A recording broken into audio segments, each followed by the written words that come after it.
We start with Wenwu, a man who's lived for over 1,000 years. How, you ask? The answer is pretty simple: mystical jewelry.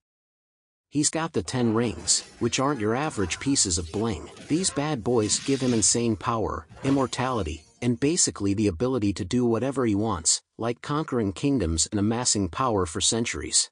You know, the typical Saturday routine. But even a guy like Wenwu gets bored. After a few centuries of conquering, you start looking for a hobby, right? His next target? A mystical village called Ta Lo, where he hears there's even more power hidden. Classic power move. So, Wenwu heads to Ta Lo, thinking he's gonna storm in and take whatever he wants. Instead, he meets Ingli, a guardian of the village who's not about to let him through the door. They fight, because apparently, that's the only way to introduce yourself in the ancient world, but instead of this ending in bloodshed, they fall in love. I mean, who doesn't love a good enemies-to-lovers story? One minute they're trading blows, the next they're sharing glances. Power rings, meet wedding rings. Wenwu hangs up the 10 rings, starts a family with Ingli, and becomes a good dad. Or at least he tries. They have 2 kids, Shang-Chi and Xiaoling, and everything is sunshine and rainbows for a while. A villain going soft for love, who would have thought? But, this is the MCU, so you know that happiness isn't gonna last. Wenwu's enemies come for revenge, and in the process, Ingli is killed.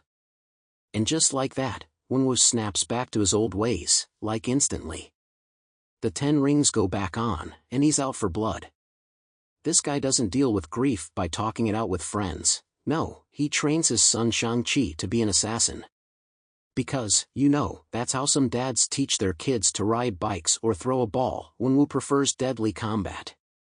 Different strokes, I guess. Fast forward, and we meet Shang-Chi again. Except now, he's going by Sean, living in San Francisco, working as a valet driver with his best friend Katie. Shang-Chi is basically doing everything he can to leave his past behind. I mean, the guy parks cars for a living instead of, you know, training to become the heir to a massive criminal empire. His life is chill.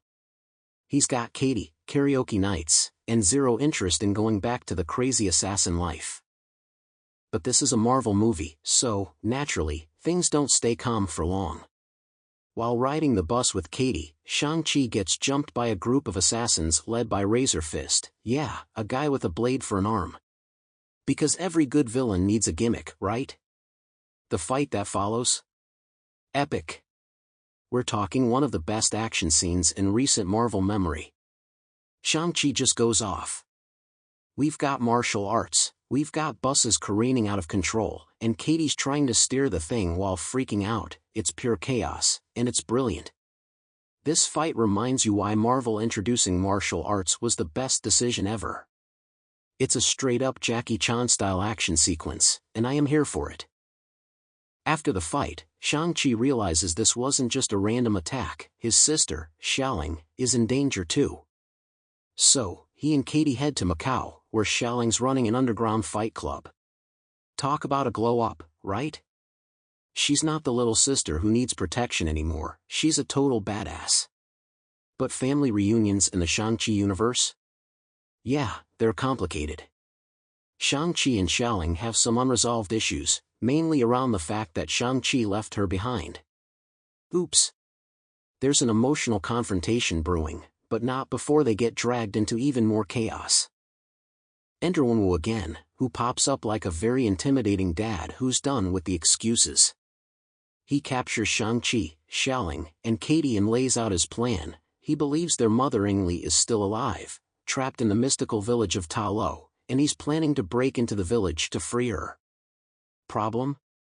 He's being manipulated by a dark force, the Dweller in Darkness, and doesn't realize it's all a trap. So, off to Ta Lo they go, and let me tell you, this place is beautiful. We've got magical creatures, stunning landscapes, and the Great Protector, a giant dragon that looks straight out of a mythical dream. Shang-Chi learns more about his mother's people and begins to embrace his heritage. He even learns some of her mystical fighting techniques, which are all about balance, connection, and, well, looking amazing while kicking butt. Then, it's time for the emotional father-son showdown. Wenwu is still obsessed with opening the gates of Ta Lo, convinced his wife is calling to him, but Shang-Chi knows the truth: the Dweller in Darkness is manipulating him. The fight between them is intense. Shang-Chi holds his own, but Wenwu's sheer power is overwhelming. And just when it seems like Wenwu might win, Shang-Chi manages to wield the 10 rings himself. Something Wenwu never expected. Just when it looks like things are under control, the Dweller in Darkness breaks free, and all hell breaks loose. The Dweller is this massive, terrifying creature, and it's ready to destroy everything. Shang-Chi, with the help of the Great Protector, fights to stop it.